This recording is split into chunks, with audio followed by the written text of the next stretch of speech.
Modeli OSI është një model standard që përdoret për të shpjeguar mënyrën se si pajisjet komunikojnë në rrjetet kompjuterike. Ky model ndahet në 7 shtresa, ku secila shtresë ka funksion të veçantë gjatë transmetimit të dhënave nga një pajisje te tjetra.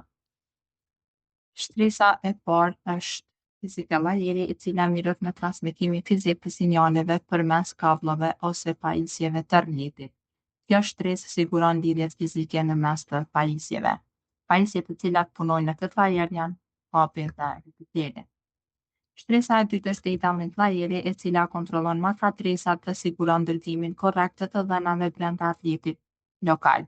Switchi është pajisje i cili punon në data link layer për arsye se bën decision në bazë të MAC adresave. Shtresa e tretë është network layeri, ku përdoret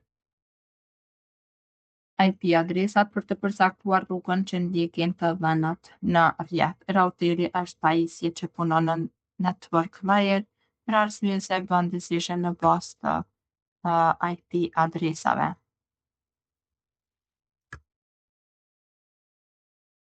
Shtresa e katërt është transport layeri, e cila siguron të dhënat të arrijnë të plota dhe pa gabime tek pajisjet.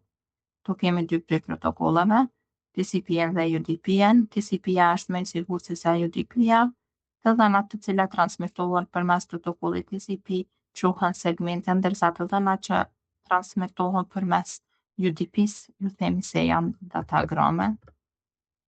Shtresa e pestë është session layeri, që menaxhon dhe kontrollon komunikimin në mes të pajisjeve gjatë shkëmbimit të të dhënave.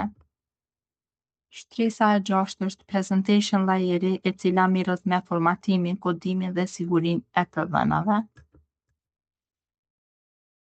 Shtresa e shtatë është application layeri, ku përdoruesi ndërvepron direkt me aplikacionet siç janë HTTP-ja, FTP-ja, portreshi, SMTP-ja dhe aplikacionet e tjera.